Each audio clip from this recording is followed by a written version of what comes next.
Hello everyone, welcome to the best online tutor.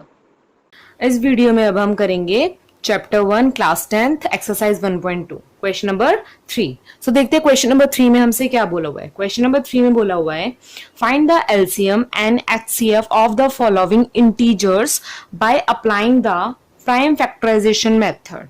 हमें ये numbers दिए हुए हैं जो इंटीजर फॉर्म में है। सो इन इंटीजर से हमें एलसीएम निकालना है, least common multiple and HCF निकालना है, हाईएस्ट कॉमन फैक्टर, जिसके लिए कौन सा मेथड यूज करना है हमें, प्राइम फैक्टराइजेशन मेथड।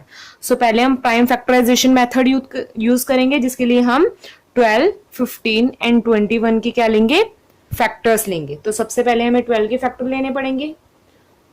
सो प्राइम फैक्टराइजेशन मेथड यूज करते हैं, देखते हैं 12 के कौन कौन से फैक्टर आते हैं। तो 12 के फैक्टर लेंगे तो 12 सबसे पहले 2 पे जाएगा, 2 के टेबल में 6 पे आता है 12।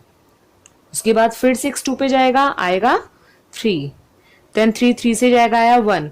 सो 12 के कौन कौन से फैक्टर्स आए by prime factorisation method, 2, 2 and 3। तो इसको इस फॉर्म में लिखेंगे 2 मल्टीप्लाई 2 मल्टीप्लाई 3। अब प्राइम फैक्टराइजेशन मेथड करने से जो हमारे फैक्टर्स आते हैं, अगर हम उनको मल्टीप्लाई करेंगे तो वो नंबर ही आएगा।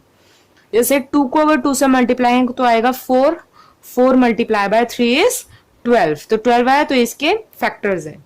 नेक्स्ट हमें नंबर दिया हुआ है 15, तो अब हम 15 के फैक्टर्स लेंगे। 15 के फैक्टर्स देखते हैं क्या आते हैं। 15 3 के टेबल में आता है 5 पे, 5 5 के टेबल में आता है 1 पे। सो 15 के फैक्टर क्या है, 3 एंड 5। तो हमने यहाँ पे 15 के फैक्टर लिख दिए हैं 3 एंड 5। इसके बाद हमारा इंटीजर गिवन है 21, तो हम 21 के फैक्टर लेंगे। 21 के फैक्टर लेंगे तो 21 3 के टेबल में आता है 7 पे, 7 7 से जाएगा 1। सो 21 के फैक्टर्स क्या है, 3 एंड 7। यहाँ पे हम लिखेंगे 21 के फैक्टर 3 एंड 7। अब हमें क्या निकालना है, एलसीएम एंड एचसीएफ। तो अब देखते हैं एलसीएम कैसे निकलता है। एलसीएम में सबसे पहले इन 3 इंटीजर्स में जो जो कॉमन है उसको हम हाईलाइट करेंगे। तो इन तीनों में 3 आ रहा है, 3 यहाँ पे भी है, 15 का फैक्टर भी है और 21 का फैक्टर भी है। सो इसको हम हाईलाइट कर देंगे। जो नंबर तीनों नंबर में कॉमन हो हम सबसे पहले उसको लिख देंगे, और बाकी जो बचे हुए नंबर्स हैं हम उसको लिख देंगे एलसीएम में। 2 यहाँ पे 2 मल्टीप्लाई मल्टीप्लाई बाय 5 मल्टीप्लाई 7। सो इनको अब हम मल्टीप्लाई करेंगे तो हमारा एलसीएम आएगा 420। ठीक है। इसके बाद अब हमें एचसीएफ निकालना है। एचसीएफ कैसे निकलता है, जो इन तीनों में कॉमन हो, जो फैक्टर इन तीनों में कॉमन हो। तो इन 3 इंटीजर्स में कॉमन फैक्टर क्या है, 3 है, तो एचसीएफ हमारा आ जाएगा 3। तो फर्स्ट पार्ट में हमारा एलसीएम आया 420 एंड एचसीएफ क्या आ गया, 3 आया। अब चलते हैं हम सेकेंड पार्ट की ओर। सेकेंड पार्ट में हमें इंटीजर गिवन है 17, 23 एंड 29। तो 17 लिखेंगे सबसे पहले हम, और उसके फैक्टर लिखने हैं हमें। अब हम 17 का अगर प्राइम फैक्टराइजेशन करते हैं तो 17 के टेबल में ही आता है, और किसी टेबल में तो आया 1, और 1 तो 1 से जाएगा। तो 17 के फैक्टर क्या हुए, 17 और 1। ऐसे ही 23 और 29 के भी कोई और फैक्टर नहीं होते हैं, तो इसका भी हमें एलसीएम प्राइम फैक्टराइजेशन करने की जरूरत नहीं है, डायरेक्ट लिख सकते हैं हम 23 एंड 1, यही दोनों इनके फैक्टर्स हैं जिसके टेबल में ये आते हैं। 29 की अगर हम फैक्टर करेंगे तो इसका भी आएगा 29 एंड 1।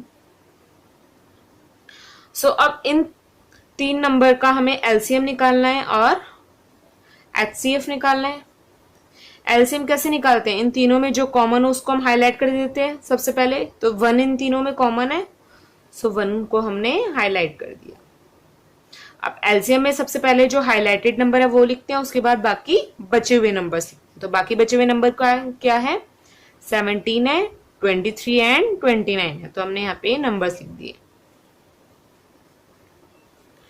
अगर अब हम इन नंबर्स को मल्टीप्लाई करते हैं तो हमारा मल्टीप्लीकेशन आएगी 11339। ऐसे ही हम एचसीएफ निकालेंगे। एचसीएफ में हम कॉमन नंबर लिखते हैं, तो अभी इन तीनों में 1 ही कॉमन है। सो एचसीएफ क्या हो जाएगा हमारा 1। सो सेकेंड पार्ट में हमारा एलसीएम आया 1139339 एंड एचसीएफ आया 1। अब चलते हैं हम थर्ड पार्ट की ओर। थर्ड पार्ट में हमें इंटीजर्स गिवन है 8, 9 एंड 25। तो हमें 8, 9 एंड 25 के प्राइम फैक्टर्स निकालने पड़ेंगे। सो हम 8 के प्राइम फैक्टर्स निकालते हैं। सबसे पहले 8 2 के टेबल में आता है 4 पे, 4 भी 2 के टेबल में आता है 2 पर, 2 आता है 1 पे। सो 8 के प्राइम फैक्टर्स क्या निकले, 2 मल्टीप्लाई बाय 2 मल्टीप्लाई बाय 2। इनको अब हम मल्टीप्लाई करेंगे तो 8 आएगा, तो इसलिए हमने इसको 8 के इक्वल रख दिया। ऐसे अब हम 9 के प्राइम फैक्टर्स करेंगे। 9 के प्राइम फैक्टर्स करते हैं तो 9 3 पे आता है 3 के टेबल में। सो यहाँ पे आ जाएगा 3, 3 3 से जाएगा आया 1। सो 9 के प्राइम फैक्टर क्या आ गए, 3 मल्टीप्लाई बाय 3। सो 9 के आगे हमने लिख दिया 3 मल्टीप्लाई बाय 3। नेक्स्ट हमारा है 25, 25 5 से ही जाएगा डायरेक्ट। सो 25 5 के टेबल में 5 पे आता है, तो यहाँ पे लिखेंगे हम 5, 5 5 से ही जाएगा आया 1।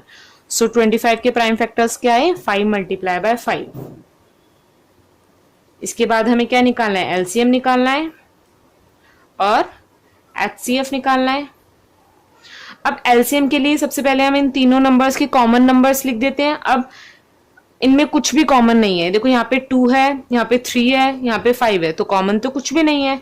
तो एलसीएम में हम क्या लिखेंगे, पहले हम कॉमन लिखते थे, कॉमन कुछ भी नहीं है तो हम डायरेक्टली ये सारे नंबर लिख देंगे।